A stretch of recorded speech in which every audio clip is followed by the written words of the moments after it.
T20 cricket ప్రపంచ కప్లో one of the favourite teams ఇంకొకటి ఏమైనా ఉంది అంటే ఇండియా వర్సెస్ పాకిస్తాన్ తర్వాత ఇండియా వర్సెస్ ఆస్ట్రేలియా. వీళ్ళిద్దరు మ్యాచ్ జరిగే అవకాశాలు 99% కనిపించట్లేదు. ఎస్, ఆస్ట్రేలియా గ్రూప్ లీగ్ దగ్గర నుంచే బయటికి వెళ్ళిపోబోతుంది, ఛాన్సెస్ హై ఉన్నాయి. నమస్తే, మీరు చూస్తున్న 99 టీవీ స్పోర్ట్స్, నేను పవన్ కృష్ణ.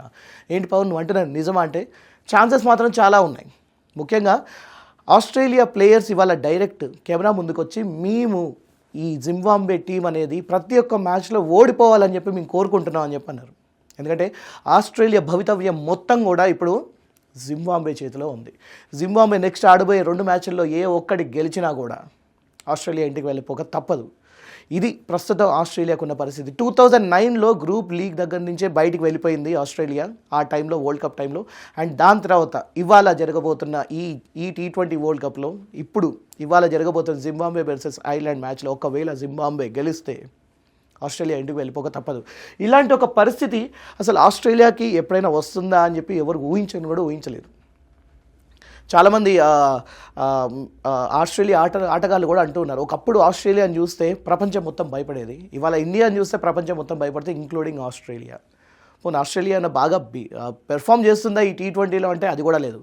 చాలా దారుణంగా పెర్ఫామ్ చేస్తుంది. చూస్తుండగానే మంచి మంచి మ్యాచెస్ అన్నీ కూడా చేతుడాలా కోల్పోతుందన్నమాట. ఆస్ట్రేలియాకి ఇలాంటి పరిస్థితి ఎందుకు వచ్చింది అనేది ఇప్పుడు ఎవరికి అర్థం కావట్లేదు. మిషెల్ మార్స్ అయితే డైరెక్ట్ అంటున్నాడు, ఇప్పటి నుంచి జింబాబ్వే ఓడిపోవాలని మేము కోరుకుంటున్నాం అని చెప్పి. ఇలాంటి మాటలు రావడానికి కారణం ఏంటి, ఇలాంటి సిచ్యువేషన్ ఎందుకు వచ్చింది అనేది ఇవాళ ఒకసారి మనం చెక్ చేద్దాం. అండ్ అంతేకాకుండా నిన్న జరిగిన శ్రీలంక వర్సెస్ ఆస్ట్రేలియా మ్యాచ్ ఆ రివ్యూ కూడా ఒకసారి చేద్దాం తప్పకుండా. అందులో అసలు ఎక్కడెక్కడ మిస్టేక్స్ జరిగాయి అండ్ ఎవరు ఎంత చక్కగా ఆడారు, అసలు శ్రీలంక ఒకప్పటి వింటేజ్ శ్రీలంక లాగా ఆడడానికి కారణం ఏంటి, దాని గురించి కూడా మనం ఇవాళ తెలుసుకునే ప్రయత్నం చేద్దాం.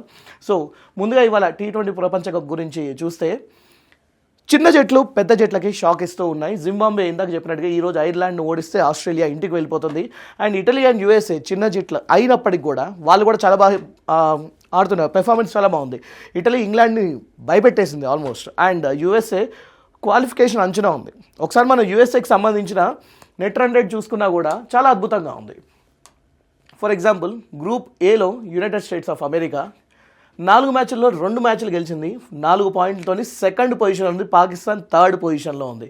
ఇక్కడ నెట్ రన్ రేట్ కూడా చూసుకుంటే 0.788తో మంచి పాజిటివ్ రన్ రేట్తో ఉంటే నెగిటివ్ రన్ రేట్లో పాకిస్తాన్ ఉంది. సో మరి పాకిస్తాన్కి నెక్స్ట్ ఆడబోయే మ్యాచ్ల్లో రన్ రేట్ ఇంప్రూవ్ చేసుకోవాలి. అండ్ యునైటెడ్ స్టేట్స్ ఆఫ్ అమెరికాలో ఒక రకంగా చెప్పాలంటే యునైటెడ్ స్టేట్స్ ఆఫ్ అమెరికానే, కానీ అందులో ఎక్కువ శాతం ఇండియన్ ప్లేయర్సే ఉన్నారు. So that could be a reason, అందుకోసమే మరి వాళ్ళు కూడా బాగా ఆడుతూ ఉండొచ్చు. And at the same time అవకాశం, ఇది ఒక మంచి అవకాశం.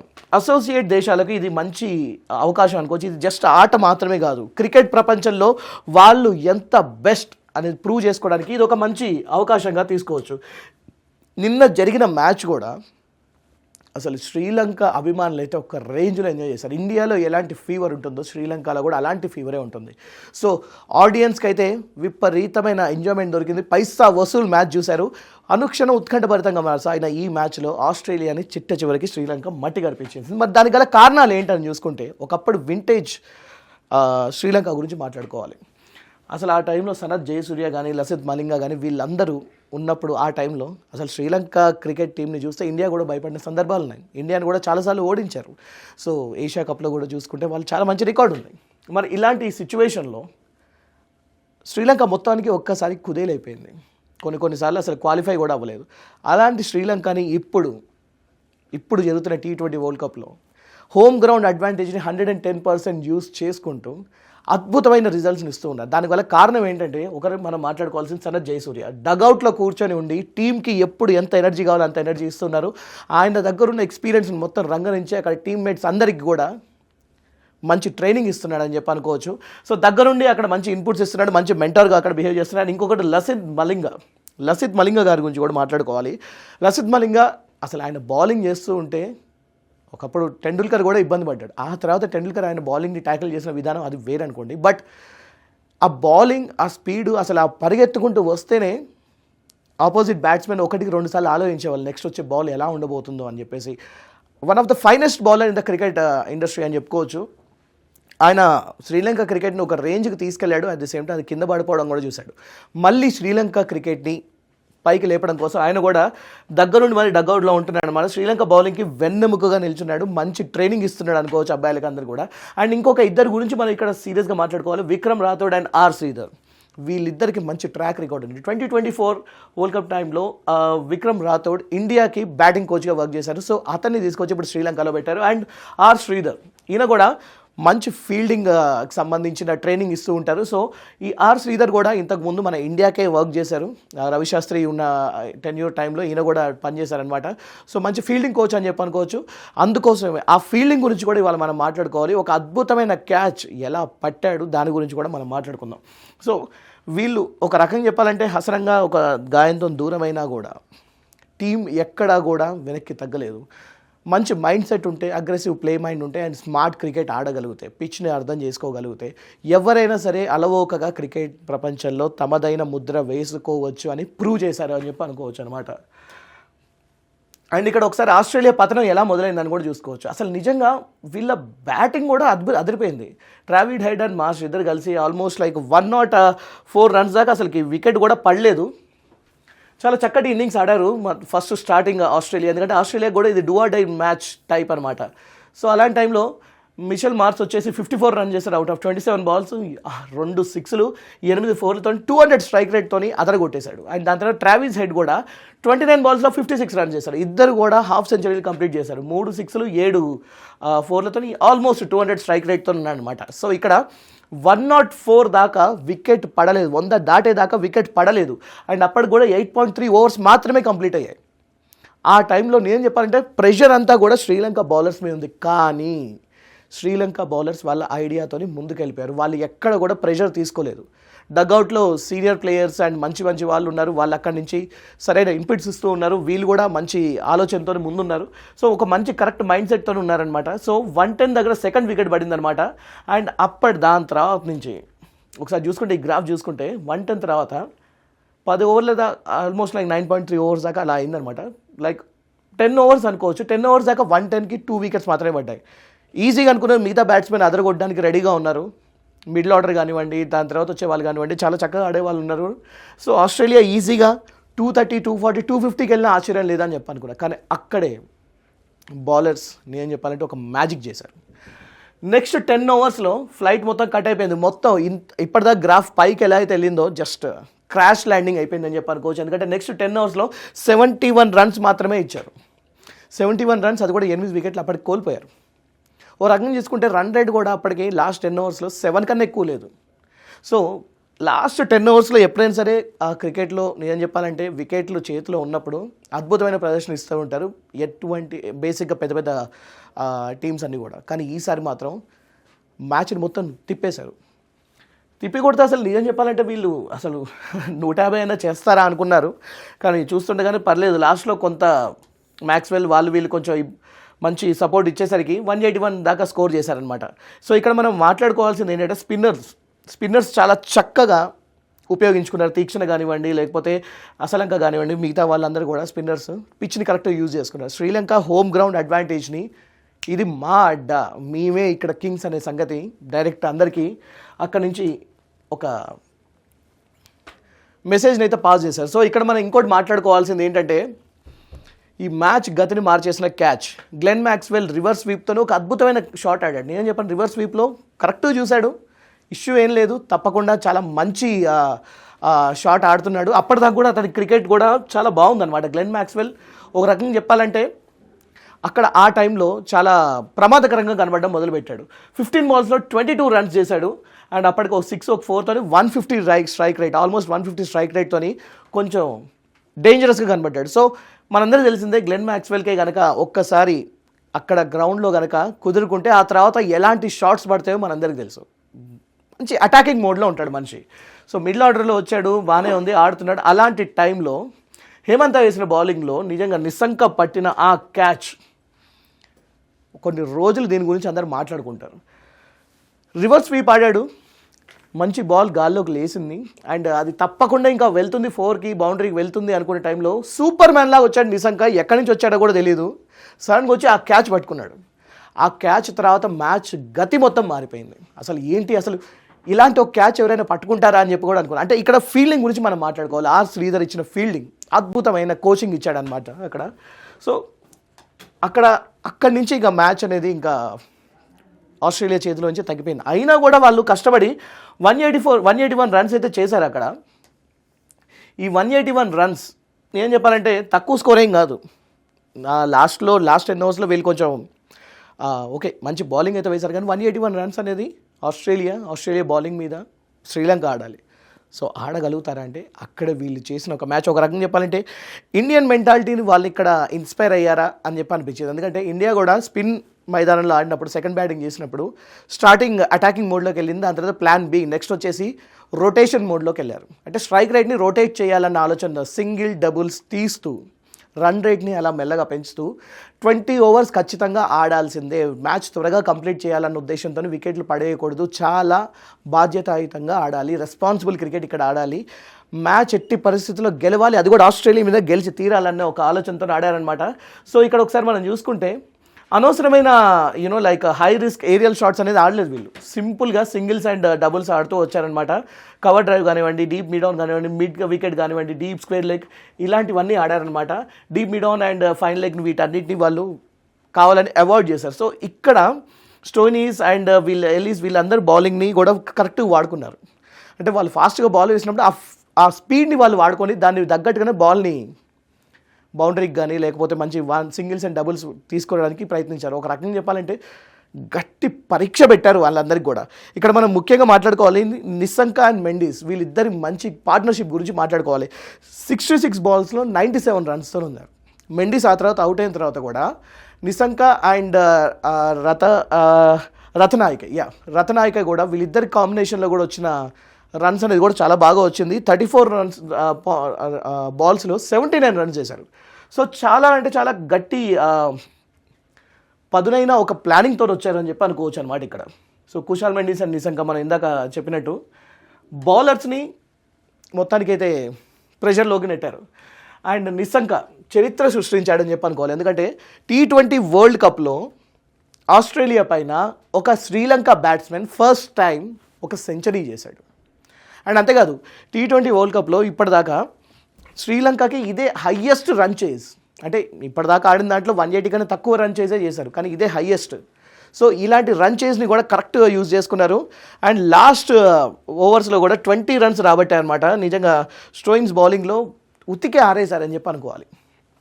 సో ఇక్కడ అర్థం చేసుకున్నాం కదా, ఎప్పుడైనా సరే ప్రాపర్ మైండ్ సెట్, ఓడిపోతామన్న ఆలోచన వాళ్ళ మైండ్లో ఎక్కడ కూడా రాలేదు.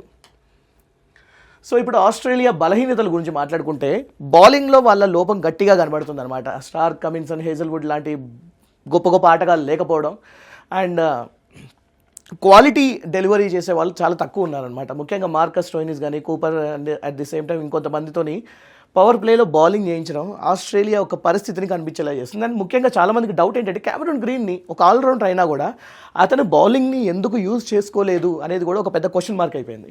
సో ఆస్ట్రేలియా అసలు ఇలాంటి ఒక పరిస్థితి వస్తుందని కూడా ఎప్పుడు ఊహించుకొని ఉండదు అనుకుంటా నాకు తెలిసి. సో ఇలాంటి మిస్టేక్స్ ఎందుకు చేశారో కూడా తెలియదు. సో ఇప్పుడు మన సూపర్ 8 సమీకరణం గురించి కూడా చూసుకుంటే జింబాబ్వే చేతిలో ఆస్ట్రేలియా భవిష్యత్తు ఉంది. సో ఇవాళ జరగబోయే జింబాబ్వే వర్సెస్ ఐర్లాండ్ మ్యాచ్లో జింబాబ్వే కనుక గెలిస్తే ఆస్ట్రేలియా టోర్నమెంట్ నుంచి టాటా బాబాయ్ వాళ్ళు టికెట్స్ బుక్ చేసుకోవచ్చు. ఇంకా వాళ్ళకి పెద్ద పనే ఉండదు. అండ్ ఒకవేళ జింబాబ్వే కనుక ఇవాళ ఐర్లాండ్తో ఓడిపోయినా నెక్స్ట్ జింబాబ్వే మ్యాచ్ వచ్చేసి అగైన్ శ్రీలంకతో జరగబోతుంది. అందులో గెలిచే అవకాశాలు ఉన్నాయంటే తెలియదు. చిన్న జట్లు కూడా పెద్ద పెద్ద మ్యాజిక్స్ చేస్తూ ఉన్నాయి. శ్రీలంక పరిస్థితి చూస్తే అది చాలా టఫ్ కాబట్టి ఆబ్వియస్లీ జింబాబ్వే ఓడిపోవడానికి ఛాన్సెస్ ఎక్కువ ఉన్నాయని చెప్పి అనుకున్నా కూడా ఒక విధంగా మనం ఇక్కడ అయినా కూడా జింబాబ్వే అక్కడ ఓడిపోయినా కూడా ఆస్ట్రేలియా ఇంటికి వెళ్ళిపోవడానికి ఛాన్సెస్ ఉన్నాయి. ఎందుకు అంటే జింబాబ్వే ఒకవేళ శ్రీలంకతోని ఓడిపోయినా కూడా నెట్ రన్ రేట్ పరంగా చూసుకుంటే 1.984 నెట్ రన్ రేట్తోని మంచి రన్ రేట్తో మెయింటైన్ చేస్తుంది, పాజిటివ్గా ఉంది. ఆస్ట్రేలియా పరిస్థితి 3 మ్యాచ్లు 1 విన్ అయ్యారు, 2 ఓడిపోయారు, 2 పాయింట్లతో ఉన్నారు. 0.414 ఇది వాళ్ళ రన్ రేట్. ఒకవేళ వీళ్ళిద్దరు సేమ్ పాయింట్స్తో వచ్చినా కూడా నెట్ రన్ రేట్తో జింబాబ్వే ముందుకెళ్ళడానికి ఛాన్సెస్ ఉన్నాయి. సో ఎలా తీసుకున్నా కూడా జింబాబ్వే బెస్ట్ పెర్ఫార్మెన్స్ ఇచ్చినా కూడా సరిపోతుంది. ఇక్కడ జింబాబ్వే సూపర్ 8లోకి వెళ్ళిపోవడానికి ఛాన్స్ ఉంది. అండ్ ఇంకొకటి, ఒకవేళ జింబాబ్వే శ్రీలంకతో ఓడిపోయినా ఆస్ట్రేలియా ఒకవేళ పైకి వెళ్ళాలి అంటే నెక్స్ట్ జరగబోయే మ్యాచ్లో, ఒమాన్తో జరగబోయే మ్యాచ్లో గట్టి నెట్ రన్ రేట్ని బాగా పెంచుకోవాలి. అంటే వాళ్ళ స్ట్రైక్ రేట్ని బాగా పెంచాల్సి ఉంటుంది, మంచి బ్యాటింగ్ చేయాల్సి ఉంటుంది, టాప్ స్కోర్తోనే అక్కడ లీడర్ బోర్డ్లో ఉండాలి. అట్ ది సేమ్ టైం తక్కువ స్కోర్కి ఒమాన్ని అవుట్ చేయాలి. జరగవచ్చు, కానీ మొదటి నుంచి చెప్పుకున్నట్టుగా చెప్పలేము. T20 వరల్డ్ కప్లో ఇట్స్ అన్ అన్ప్రిడిక్టబుల్ గేమ్. ఎవరు గెలుస్తారు, ఎవరు ఓడిపోతారని చెప్పడం అనేది చాలా కష్టం. సో మనం అనుకున్నట్టుగానే అనిశ్చితికి మారుపేరు ఈ T20 ఆట. ఎవరు ఆడతారు, ఎవరు ఓడిపోతారనేది తెలియదు.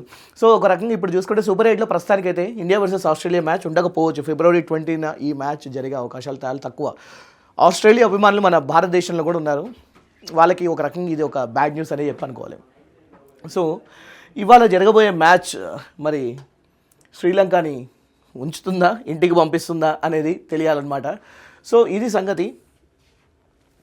అండ్ ఒకసారి మన ఆస్ట్రేలియా ఇన్నింగ్స్ కూడా చూసాం కదా. లైక్ మొత్తానికైతే మిషెల్ మార్స్ వచ్చేసి 54 రన్ చేశాడు, ట్రావిస్ హెడ్ 56, అండ్ దాని తర్వాత కెమెరాన్ గ్రీన్ ఆల్రౌండర్ తేలిపోయాడు అనమాట. మొత్తానికైతే 3 రన్స్కి అవుట్ అయిపోయాడు. అది కూడా 7 బాల్స్ ఆడాడు. దాని తర్వాత గొప్పగా ఆడింది ఎవరు అంటే కొంచెం గ్లెన్ మ్యాక్స్వెల్ మాత్రమే. అండ్ జోష్ ఇంగ్లీష్ కూడా 22 బాల్స్కి 27 రన్స్ చేశాడు, 3 4లు కొట్టాడు. పర్లేదు అనిపించాడు. గ్లెన్ మ్యాక్స్వెల్ కూడా 22 రన్స్. వీళ్ళిద్దరు కనుక కొంచెం కుదురుకొని ఉంటే 200 దాటే స్కోర్. అండ్ మార్కస్ స్టోయినిస్ కానివ్వండి, కూపర్ కానివ్వండి, వీళ్ళందరూ కూడా పెద్దగా చెప్పుకోదగ్గ స్కోర్ ఎవరు కూడా చేయలేదు. సో వికెట్ల పత్రం కూడా చూసుకుంటే 9.6 ఓవర్స్ దగ్గర 2 వికెట్స్ పడింది, 110. అండ్ దాని తర్వాత వికెట్లు మెల్లమెల్లగా పడుతూ వచ్చాయన్నమాట. సో రన్ రేట్ అనేది చాలా తగ్గించారు శ్రీలంక అనేది, దాన్ని మెచ్చుకోవాల్సిన విషయం. సో ఇక్కడ వికెట్ల పరంగా కూడా తీసుకుంటే 3 వికెట్లతోని దుష్యన హేమంత్ 3 వికెట్లు తీసుకున్నాడు. 4 ఓవర్లకి 37 రన్లు ఇచ్చాడు, 9.25 ఎకానమీ. అయినా కూడా 3 వికెట్లు అయితే తీసుకోవడం జరిగింది. అండ్ దుష్మంతా కూడా 2 వికెట్లు తీసుకున్నాడు. అండ్ మిగతా వాళ్ళందరూ కూడా ఒక్కొక్క వికెట్ తీసేసుకున్నారు అనమాట. సో శ్రీలంక చక్కటి ఇన్నింగ్స్ ఆడింది. అండ్ 181 స్కోర్ టార్గెట్తో వచ్చింది. అండ్ చూస్తుండగానే కేవలం 2 వికెట్లు కోల్పోయి నిజంగా 100 రన్ చేశాడు 52 బాల్స్కి 80. మొత్తానికైతే 10 4లు కొట్టాడు, 5 6లు కొట్టాడు, 192, ఆల్మోస్ట్ 200 స్ట్రైక్ రేట్ చేశాడు. నిజంగా నిజంగాకి one of the best performance in his career అని చెప్పి అనుకోవచ్చు అనమాట. అండ్ కుశాల్ పెరీరా 1 రన్కే అవుట్ అయ్యాడు, దట్స్ ఓకే. అండ్ మెండీస్ కూడా 51 రన్స్ చేశాడు 38 బాల్స్కి, 50 మినిట్స్ ఉన్నాడు, 6 4లు కొట్టాడు, 1 6 కొట్టాడు, 134 స్ట్రైక్ రేట్. అండ్ రథనాయకే ఇందాక చెప్పుకున్నట్టు రథనాయకే కూడా మంచి పార్ట్నర్షిప్ ఇచ్చాడు నిసంకకి. 28 రన్స్ చేశాడు అవుట్ ఆఫ్ 15 బాల్స్లో, అది కూడా 6 4లు కొట్టాడు. సో ఇక్కడ మనం అబ్జర్వ్ చేసుకుంటే 6ల సంఖ్య ఓకే, నిసంక కొంచెం ఆడాడు, కానీ మిగతా వాళ్ళు ఎవరు కూడా అనవసరమైన 6లు కొట్టలేదు, గాల్లోకి ఏరియల్ షాట్స్ ఎవరు చేయలేదు. So that's the best thing. చూస్తుండగానే మంచి స్కోర్ చేశారు, 18 ఓవర్స్లోనే మ్యాచ్ని ఖతం చేసేసారు, రన్ రేట్ 10.22కి మెయింటైన్ చేశారు. సో చాలా చక్కటి క్రికెట్ ఆడారని చెప్పి అనుకోవచ్చు ఒక రకంగా. అండ్ ఇంకొకటి 8 రన్స్కే ఒక ఫస్ట్ వికెట్ పడింది. సో మొత్తానికి 18 ఓవర్స్లోనే మ్యాచ్ని ఖతం చేసి పడేశారు, రన్ రేట్ కూడా 10.22 మెయింటైన్ చేశారు, 184 అవుట్ ఆఫ్ జస్ట్ 2 వికెట్స్.